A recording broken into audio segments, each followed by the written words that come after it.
어떤 한 사람의 관심과 염원, 그것을 알 수 있는 가장 좋은 방법 중에 하나는 그의 기도를 연구하는 것입니다. 그리고 그가 그 기도의 제목을 들고 얼마나 열정적으로 기도하는가를 보면은 알 수가 있을 것입니다. 오늘 바울의 기도 두 번째인데요. 바울은 에베소 교인들을 향해서 굉장히 간절한 기도를 올리고 있습니다. 이걸 한 번 한 것은 아니고 계속해서 아마 감옥에서 에베소 성도들을 위해서 강구했던 내용들을 요약한 것으로 볼 수가 있습니다. 그만큼 바울이 성도들에게 무엇을 주기를 원했고 또 그들이 어떠한 삶을 살기를 원했는지가 오늘 기도문에 다 녹아 있습니다. 여러분들은 요즘 어떤 기도를 많이 하십니까? 물론 여기에는 영적인 기도가 주 내용을 이루고 있습니다. 물론 세상적인 것들, 육적인 것들, 그런 것들이 기도에서 제외되거나 그렇게 하지는 마십시오. 하나님은 무엇이든지 구하라고 그랬고 그것을 나눌 필요조차 사실은 없습니다. 그러나 때때로 우리가 살아가다 보면 하나님의 중요한 부분들을 놓치고 우리가 중요한 것들, 시급한 것들의 기도가 편중되는 경향도 있기 때문에 인생의 큰 틀, 우리의 임종과 하늘나라 가서까지도 생각하면서 이 땅에서 간구해야 되고 추구해야 될 것들이 있겠죠. 그것을 놓치지는 마십시오. 오늘 하나님께 간구하는 기도의 내용을 우리가 보면서 기도를 배워가고 또 이 기도가 우리의 기도가 되고 이 기도의 응답으로 우리 교회와 여러분 성도님들이 그런 풍성함과 하나님의 영광을 더욱더 경험하기를 간절히 축복합니다. 14절은 이렇게 시작됩니다. 이러므로 내가 하늘과 땅에 있는 각 족속에게 이름을 주신 아버지 앞에 무릎을 꿇고 빈다, 그렇게 말했습니다. 기도를 할 때 우리가 늘 생각해야 될 것은 기도는 하나님과의 대화이지 않습니까? 대화에서 가장 고려해야 되고 가장 중시해야 되는 것은 무엇입니까? 대화에서 놓치면 안 되는 게 뭡니까? 대화의 상대입니다. 내가 누구랑 얘기하고 있는가? 그분은 어떤 분인가? 그분의 마음은 어떻고 그분은 무엇을 하실 수 있는가? 그것을 기억하면서 대화를 하면은 그 대화가 성공적인 대화가 될 수가 있습니다. 내 생각만 막 쏟아놓고 하면은 대화가 안 되죠. 그럼 부부 사이에서도 그건 대화가 안 됩니다. 자녀들하고 대화할 때도 자녀들의 생각이 어떤지 그것도 헤아리면서 배려하면서 존중하면서 할 때 대화가 되죠. 하나님하고 대화할 때는 그분은 너무나 높은 분이기 때문에 그분이 어떤 분인가를 놓치면 안 됩니다. 인식하는 게 굉장히 중요합니다. 기도의 가장 중요한 부분, 그분이 어떤 분인가 놓치지 않는 것입니다. 역시 바울은 하나님이 어떤 분인가를 맨 먼저 분명히 해둡니다. 하나님은 어떤 분입니까? 이 기도를 들으시는 분은 어떤 분입니까? 이 기도를 응답하실 분은 어떤 분입니까? 하늘과 땅에 있는 각 족속에게 이름을 주신 아버지세요. 좀 앞에가 좀 길죠? 그러니까 이 말은 뭐냐면 하늘에도 어떤 존재들이 있죠. 천사들이나 하나님 하늘 나라가 있고요. 그 다음에 이 땅에도 많은 족속들이 있지 않습니까? 이스라엘뿐만 아니라 열방대 모든 인간들이 있습니다. 만물들이 있습니다. 그런데 그것을 이름을 지으신 분이다. 하나님이 이름 언제 지었어요? 이름을 지었다라는 건 뭘 말합니까? 창세기로 한번 가셔야 됩니다. 창세기에 보면은 하나님께서 무엇을 만드시기 전에 이름을 먼저 지었죠. 빛이 있으라, 빛이라는 이름을 갖고서 빛이 있으라 하나님 구상하셨어요. 빛이 있으라 하니까 빛이 됐죠. 그 다음에 땅과 물이 있어라 그러면 땅과 물이 있게 되는 거예요. 해와 달과 별이 있어라, 우주가 있어라, 그렇게 하니까 우주가 생긴 겁니다. 식물이 있어라, 동물이 있어라, 사람이 있어라. 아담이라는 말은 사람이라는 이름입니다. 그러니까 이름을 지었다라는 얘기는 하나님께서 이 하늘에 있는 모든 존재들, 땅에 있는 모든 존재들, 그 모든 것들을 지으신 창조주시다, 그런 말씀이죠. 하나님이 주인이시다, 그거를 만드셨고 주관하시는 분이다. 근데 스케일이 엄청나게 큽니다. 하늘과 땅. 요즘에 이제 과학이 발전해 가지고 우주의 끝이 어딘지, 우주의 별이 얼만큼 있는지, 제일 끝에 있는 별은 뭔지, 이런 것들 막 탐색하지 않습니까? 망원경이 발전해 가지고. 그 다음에 인공위성도 엄청 속도로다가 가가지고 보이죠. 2호 뭐 이런 것들, 뭐 화성도 도착하고 다른 데도 도착해서 사진 꽉 촬영한 거 막 오고 그럽니다. 수천억 개의 별들이 있고 은하계가 있습니다. 정말 신비하지요. 그거를 하나님께서 이름을 붙여서 지으신 분이다. 하나님은 우리의 기도를 들으시는 분인데, 그분이 능력이 있어야 뭐 우리가 뭘 말할 것 아닙니까? 그분이 뭐 대단한 분이래야 뭘 요구하고 요청할 수 있지 않겠습니까? 그거를 기억하는 건 굉장히 중요합니다. 그래서 바울도 하나님을 기억할 때 하늘과 땅에 있는 모든 것들을 이름을 지어주신 하나님, 창조주 하나님께 초점을 맞추고 그분을 인식하면서 기도를 하고 있는 것이죠. 기도할 때 하나님을 제대로 인식만 하더라도 엄청난 마음의 평안과 자유가 생깁니다. 그리고 나의 걱정이 그분을 그렇게 인식하는 순간, 사실이죠, 내 문제가 굉장히 작게 보입니다. 그분께 나오기 전까지 내 문제가 너무너무 컸어요. 그것 때문에 막 짓눌리고 막 강박관념 때문에 막 그 때문에 시달리고 마음의 평안이 다 없어져 버렸는데, 그분을 대하는 순간, 그분이 나의 기도를 들으시고 또 기도하라고 요청하셨고 약속하셨어요. 응답하시겠다고. 그분이세요. 그분을 인식하는데 한 5분에서 10분 정도 한번 해보십시오. 땅을 만드시고 우주를 만드시고 바다를 만드시고 모든 걸 주관하시고 못하실 일이 없으시며 마음만 먹으면 어떤 것들도 행하실 수 있는 하나님 아버지, 광대하신 하나님 아버지, 하나님 앞에 제가 나왔습니다. 이거 기도하는 거 엄청나게 우리에게 큰 위로가 됩니다. 저도 그래서 어떤 기도할 때마다 또 큰 일이 있을 때마다 의도적으로 크신 하나님을 계속 묵상하면서 기도합니다. 이것은 다윗이 기도했던 방법이기도 했고, 그 다음에 느헤미야가 오늘 본문 느헤미야 9장 1절에서 8절 사이에 기도문을 하는데, 1월 성신을 지으신 하나님 아버지께 간구합니다. 이런 기도가 시작이 돼요. 왜냐하면 혼자서는 할 수 없는데 하나님의 크신 하나님을 기억하면서 하나님께 믿음으로 나가는 겁니다. 우리의 믿음은 작습니다. 문제에 몰입해서 문제의 믿음이 다 빼앗겼습니다. 하나님의 존재하시는지 그것조차도 애매합니다. 그런 상태에서 기도를 하러 왔고, 이제 기도는 문제에 우리의 시선이 있었던 것을 하나님께로 우리의 시선을 옮기는 것이죠. 그리고 하나님을 있는 그대로 하나님의 하나님 되심을 바라보는 겁니다. 그게 기도입니다. 그때 하나님이 얼마나 엄청난 분인가를 알려하는 것이죠. 여러분은 하나님이 얼만큼 크신 하나님으로 여러분들은 믿고 있습니까? 나는 하나님이 이 정도의 엄청난 분이다 라는 것을 어떻게 인식하면서 살아가고 있습니까?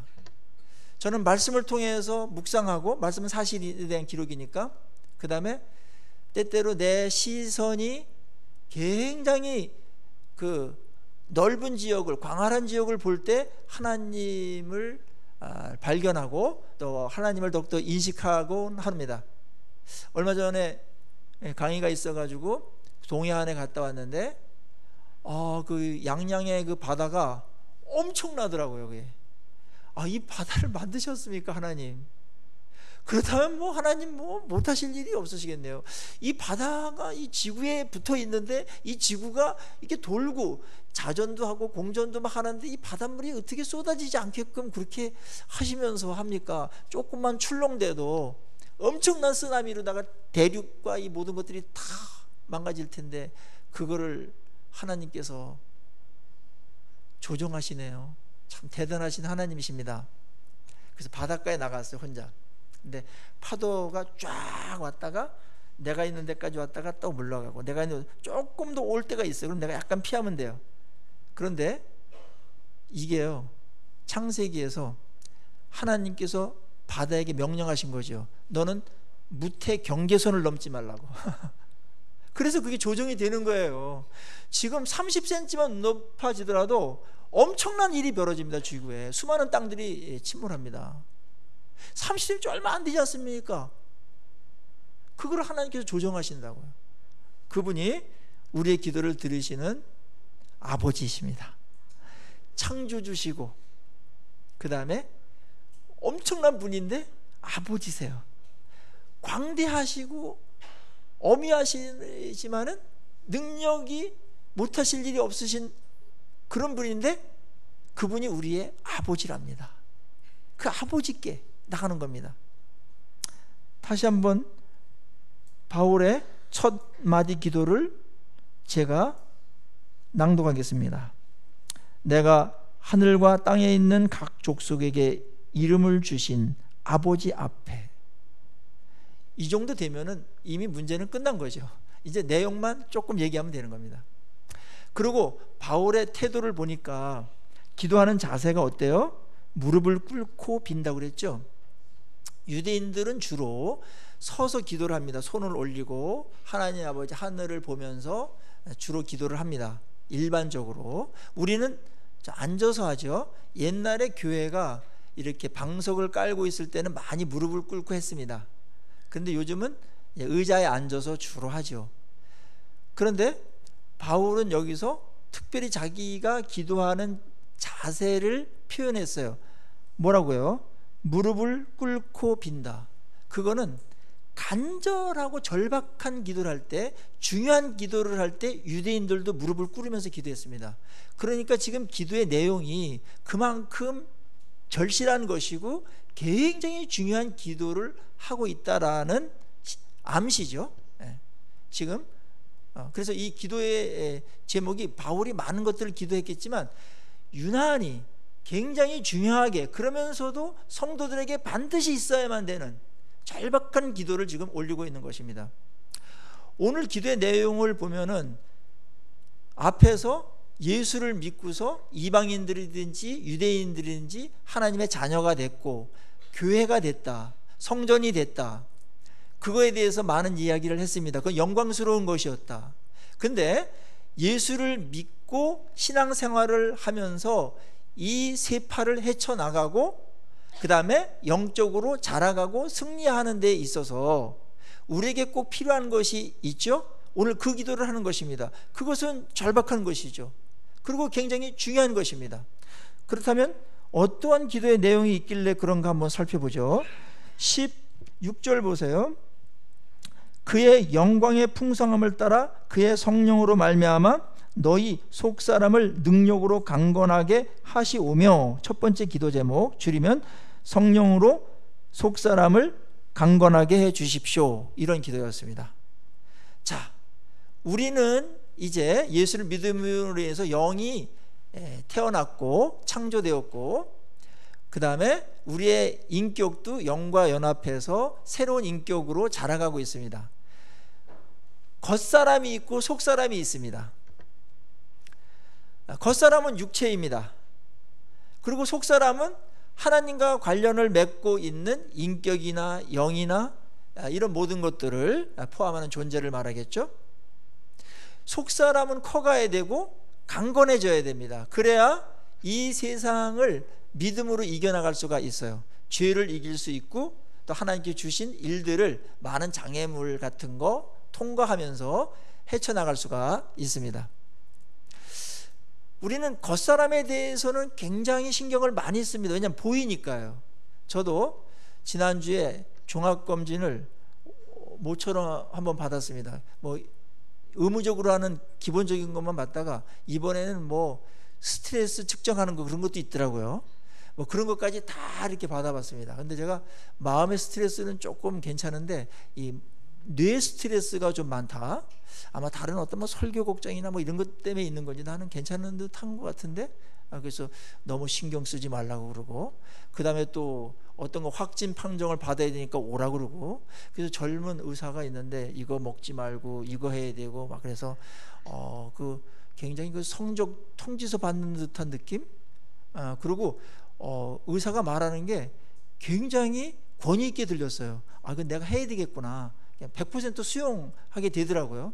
그래서 이거 먹지 말고, 그래서 제가 단 것을 좋아하는데 단 거 먹지 말고 줄이시고, 그래서 앞으로 커피 먹는데 좀 이상이 생길 것 같습니다.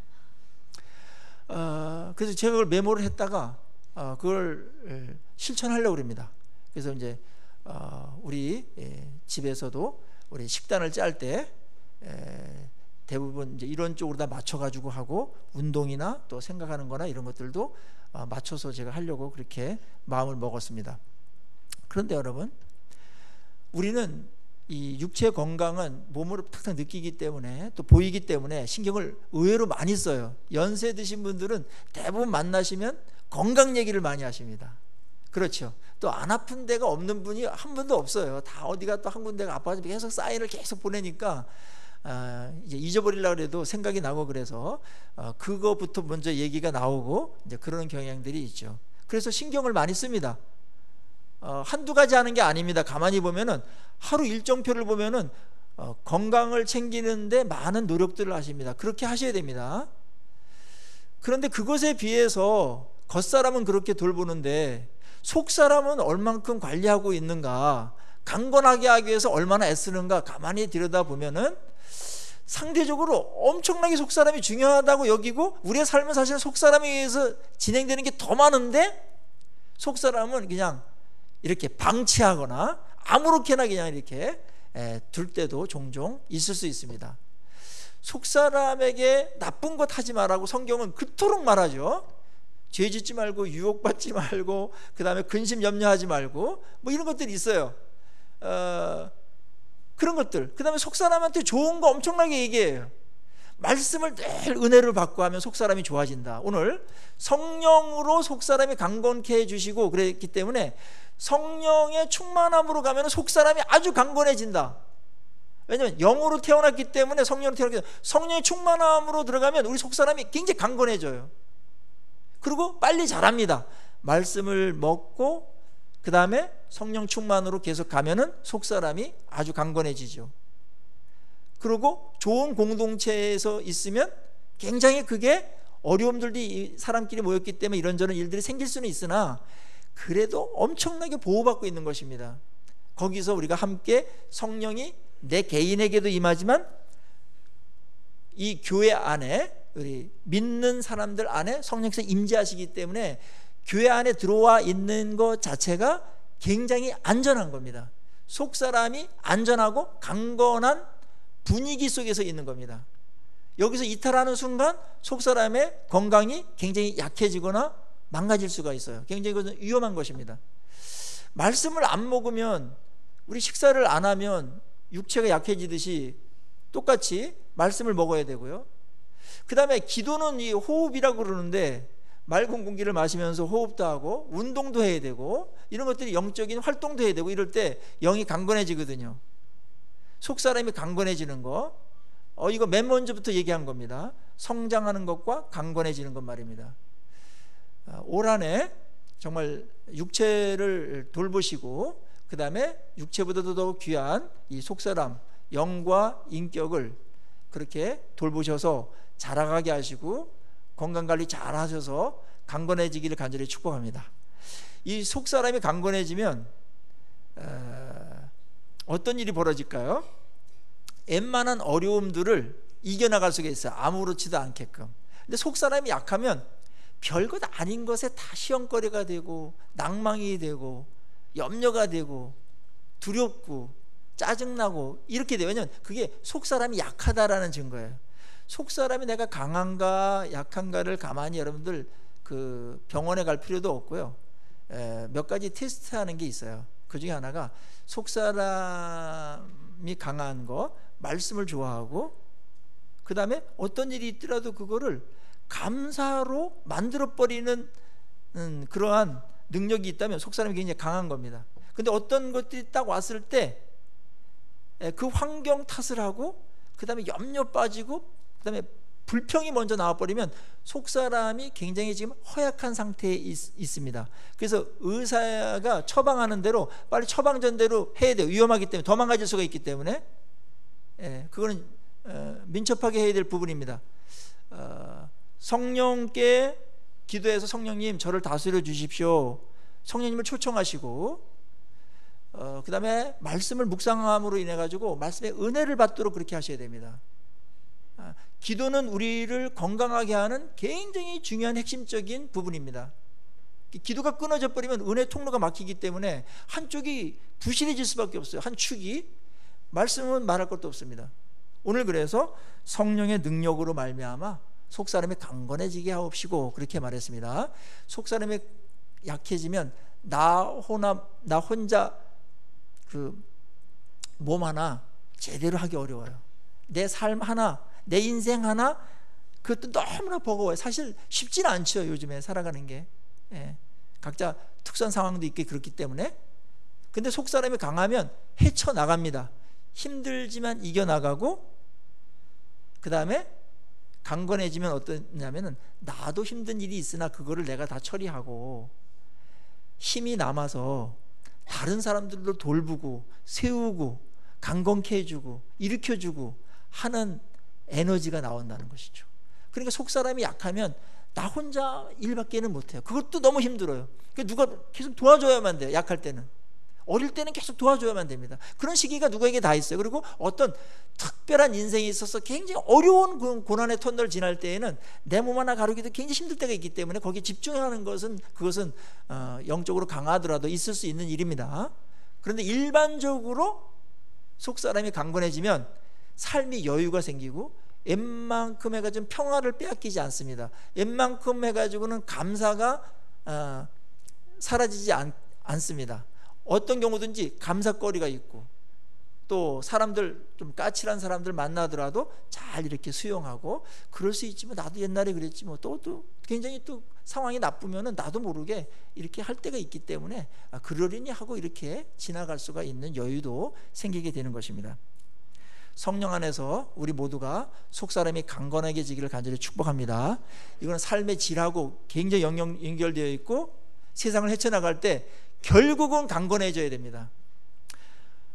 가장 나쁜 경우는 뭐냐면 여러분들이 속사람이 잘하지는 않고 목사가 그것을 대신해 주는 경우입니다. 그거는 1차적으로 모르핀 주사를 맞고 진통제 주사를 맞는 효과가 있습니다. 때때로 필요합니다. 그러나 내가 자라가도록 해야 됩니다. 속사람이 자라가도록 해야 됩니다. 누군가 대신해 줄 수 없는 것이 인생입니다. 다 나름대로 인생에 마주하는 문제들이 있고 헤쳐나가야 될 자기 십자가가 다 있습니다. 이걸 끝까지 지면서 완주하고 다른 사람들을 도우면서 그렇게 갈 수 있으려면, 그리고 내가 여유 있게 가려면, 평화롭게 가려면 속사람을 강건케 하는 일이 중요합니다.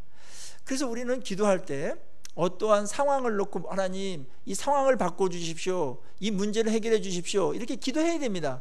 우리에게 스스로할 수 없는 일들이 생기기 때문에, 우리 속사람보다 더 큰 일이 닥칠 수 있기 때문에 하나님께서 그걸 도와주셔서 하나님의 사랑을 확인합니다. 그걸 통해서는. 그러면서 믿음도 자라가죠. 근데 거기서만 머무르지 마시고 하나님께서 헤쳐나가야 될 것을 헤쳐나가도록 우리가 하는 부분이 분명히 있어야 됩니다. 그거는 인생에서 누구도 예외가 없기 때문에 그렇습니다. 오늘 대표적인 예를 들어본다면, 자, 사도 바울의 인생을 한번 보십시오. 얼마나 속사람이 강건합니까? 얼마나 엄청난 핍박을 받습니까? 전 국가적으로 핍박을 당합니다. 전 민족적으로 압박을 받습니다. 방해를 받습니다. 거의 혼자, 물론 주변에 팀들이 있었지만 그걸 헤쳐나가는 거예요. 그러면서 복음을 전하는 겁니다. 로마의 감옥에 갇혀 있습니다.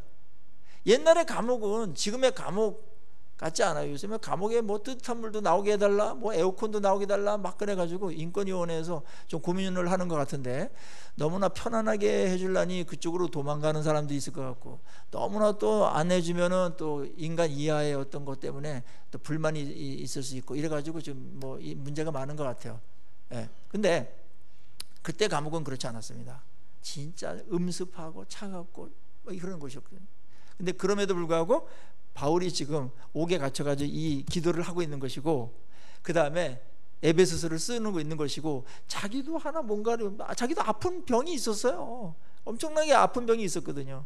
근데 그거에 지지 않고 에베소 교인들, 그 다음에 이 복음이 하나님 나라에 어떻게 될지 그거에 대해서 막 계속해서 열정적으로 살아가는 이 모습을 보면, 속사람이 강건한 자의 모습이 이런 모습이구나, 그런 것들을 가늠할 수 있지 않습니까?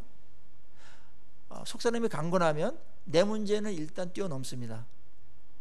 왜냐하면 강건하기 때문에 이미 되는 거예요. 그래서 다른 사람들, 하나님의 영광을 위해서 엄청난 에너지를 쏟을 수가 있는 것이죠. 그러면서 또 속사람은 또 강해지고요. 그런 좋은 순환이 일어나는 것 같습니다.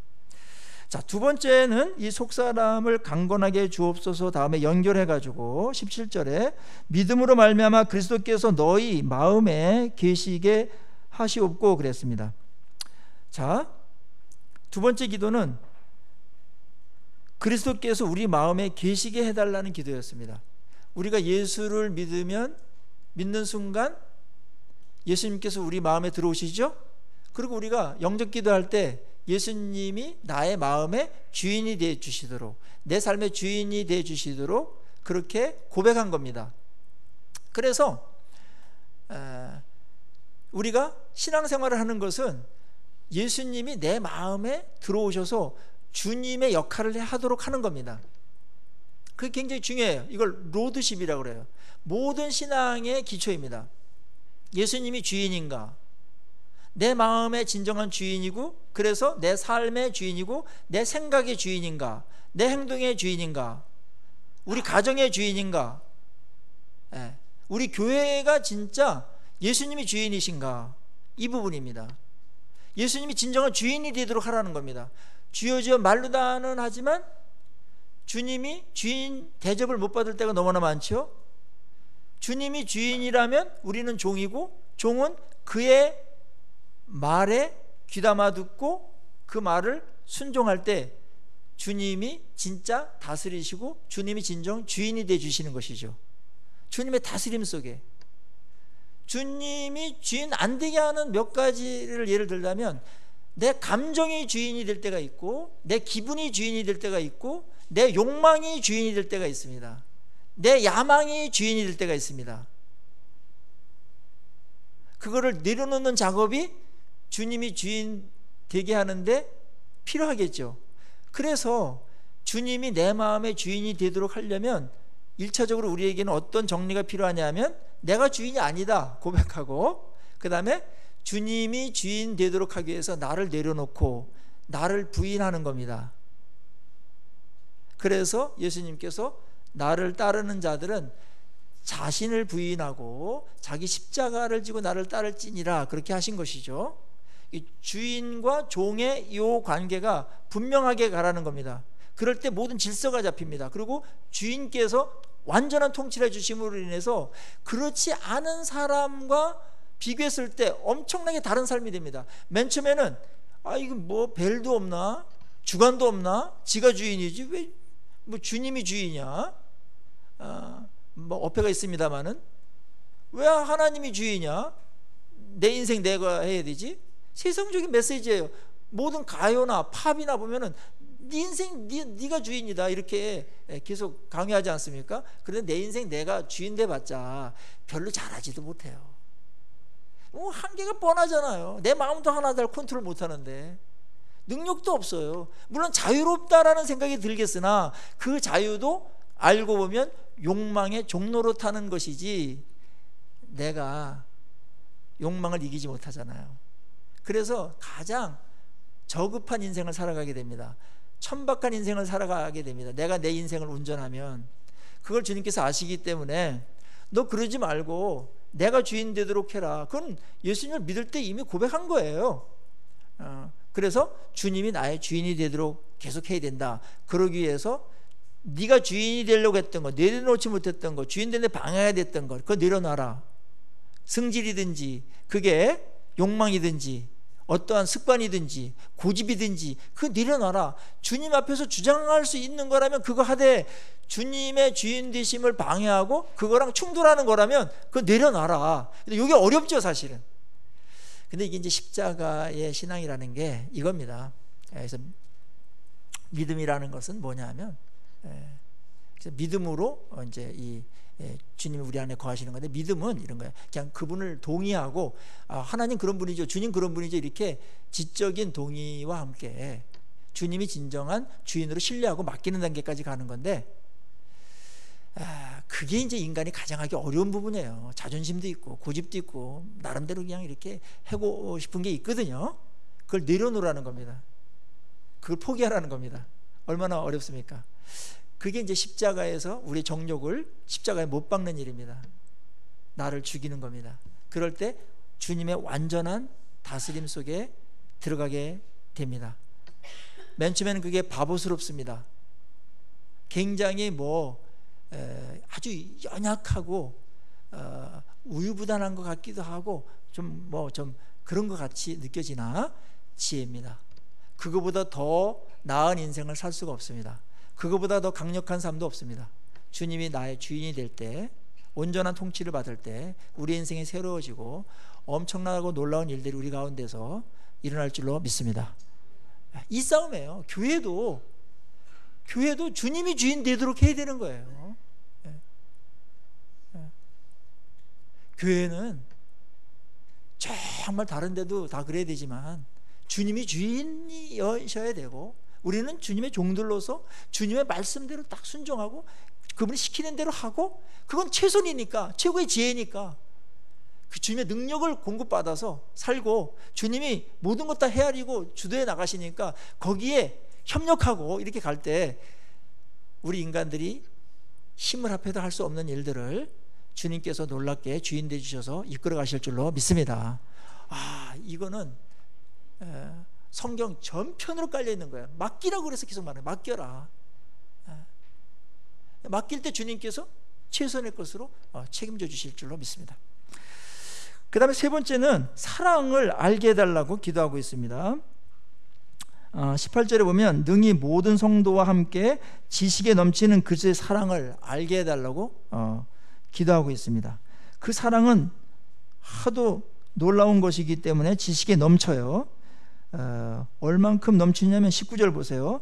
그 너비와 길이와 높이와 깊이가 어떠함을 깨달아 하나님의 모든 충만하신 것으로 너에게 충만하게 하시기를 구하노라 그랬습니다. 우리가 믿는 기독교는, 우리가 믿는 주님은 모든 걸 갖고 있는 풍성하고 충만한 분이시죠. 그리고 그분이 우리를 사랑할 때도 조금 찔끔찔끔 뭔가 사랑하는 분이 아니라 온 생명을 주셔가지고 사랑한 분이기 때문에 우리의 믿음의 생활은 사실은 어떤 게 정상이냐 하면 충만하고 풍성한 삶이 정상입니다. 그래서 예수님도 풍성케 하러 오셨다고 그랬고, 여기도 풍성과 영광이라는 말을, 넘친다라는 말을 계속 반복하고 있어요. 기독교는 짜내는 종교가 아닙니다. 기름 짜듯이 막 안 나오는 걸 막 짜가지고 계속 몇 방울 떨어뜨리고 그거 갖고 은혜 갖고 살아가는 게 아닙니다, 여러분. 기독교는 넘치는 것이고 풍성한 것이에요. 충만한 것입니다. 이게 정상입니다. 근데 이 풍성한 삶을 허락받았는데 많은 경우에 이 풍성함을 누리지 못하고 막 겨우 짜내고 막 겨우 막 이렇게 살아가고 이렇게 하는 성도들이 특별한 상황에 있어요. 특별한 상황일 땐 그럴 때가 있는데, 일반적으로 봤을 때는 풍성한 삶을 살아가는 게 맞습니다. 여기까지 회복하도록 기도하는 거예요.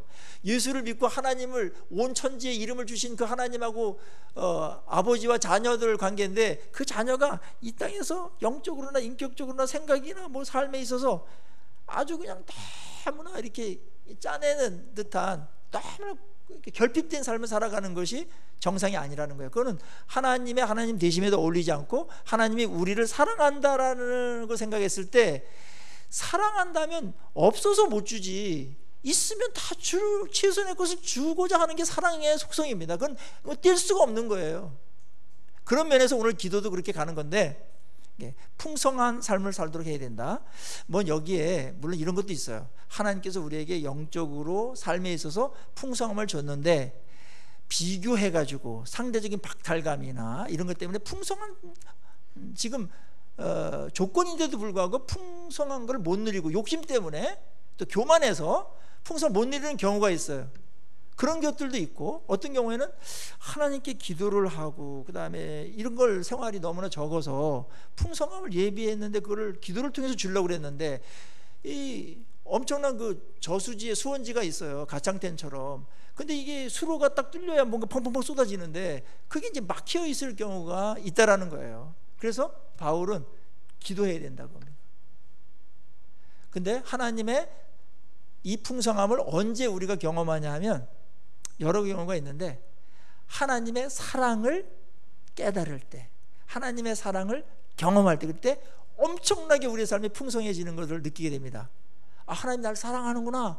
어떤 그런 증거가 있을 때, 느껴질 때, 체험할 때, 하나님이라는 분이 날 기억하고 있고 나에게 이런 걸 주셨고 그 엄청난 분이 나를 알고 있어요. 그것만도 풍성한데 그분이 또 주시는 것조차도 엄청나게 풍성한 것을 우리에게 베풀어 주시는 하나님이신 줄로 믿습니다. 여기에 그 사랑은 이런 거예요. 입체적으로 설명했는데 너비를 알아야 된다는, 너비는 뭐냐면 넓이죠.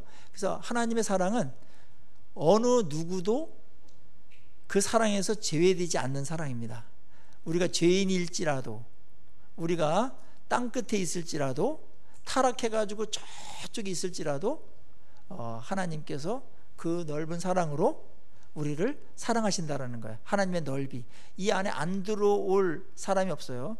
하나님이 저 인간은 사랑하지 못해, 그럴 상대가 없다라는 겁니다. 그래서 요한복음 3장 16절에 하나님이 세상을 이처럼 사랑, 세상은 인간의 모든 인류를 말하는 겁니다. 거기는 뭐 죄인도 있고 다 죄인이죠. 뭐 하나님 도망간 사람들이 하나님께서 다 넓이로다가 포용하시는 그런 사랑을 말하고, 그 다음에 길이가 있어요. 길이는 사랑이 조금 하다가 끊기면 안 되잖아요. 하나님 언제부터 사랑했냐면, 에베소서의 말을 인용한다면 우리가 알지 못하는데 창세 전서부터 우리를 사랑했다.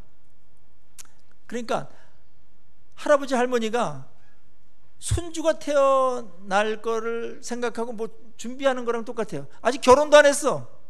아직 그 고등학생이야, 아들이, 딸이. 근데 손주 태어나면 이거 해야 되지, 이렇게 하는 거랑 똑같아요. 그럼 어느 날 결혼하고 손주가 태어나면 그거 주는 거랑 똑같습니다.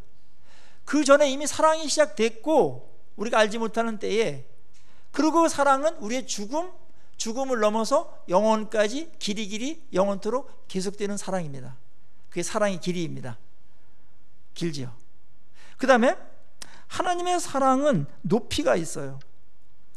그 높이가 얼만큼 높냐면, 하나님이 우리를 사랑하셔서 이 죄에서 우리를 구원하셨는데 우리를 하늘 보좌까지 우리의 신분을 높이셨어요. 엄청난 사랑이지. 이걸 자비라고 그럽니다. 우리의 신분과 우리의 존귀함을 하나님께서 하늘 보좌까지 올리셨어요. 하나님하고 같이 식사하고 하나님하고 같이 지낼 수 있도록, 아버지라고 부를 수 있도록 해주셨어요. 그 높이가 얼마나 대단합니까? 하나님을 아버지라고 부르는데 뭐 그 이상이 어디 있습니까? 거기까지 우리를 높이셨어요.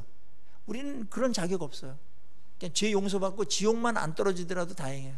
그런데 하나님이 사랑으로 올리셨다. 그래서 하나님의 후사가 됐고 하나님의 상속자가 됐다. 그게 하나님의 사랑이에요. 사랑의 높이입니다. 예. 더 높아질 수 없습니다. 이 땅에서 뭐 높은 거 그렇게 별로 뭐 그렇게 이걸 알고 나면은 부러워하거나 그러지 않아요. 뭐 가능하면 기회가 있으면 그렇게 하십시오. 근데 그것 때문에 너무나 뭐 내가 낮은 자리에 있고 그런 것처럼 그렇게 자기를 비하시킬 필요 없습니다. 우리는 이미 하나님의 자녀로서 최고로 높은 자리에 있다라는 것 기억하십시오. 하나님의 사랑에는 깊이가 있어요. 이 깊이는 우리가 죄악과 타락에, 죄의 심연에 있을 때 그것까지 찾아오셨다라는 거예요. 그 음부 이런 거는 굉장히 낮은 데를 말하는 건데 거기까지 찾아가셔가지고 우리를 끌어내셔가지고 하나님의 사랑을 베푸셨다. 거기서 하늘 높이까지 올리셨다. 이게 하나님의 사랑입니다. 하나님의 사랑은 넓이가 있고요, 무한합니다. 길이가 영원하고요, 높이가 하늘에 닿았고요, 깊이는 그가 어느 죄악의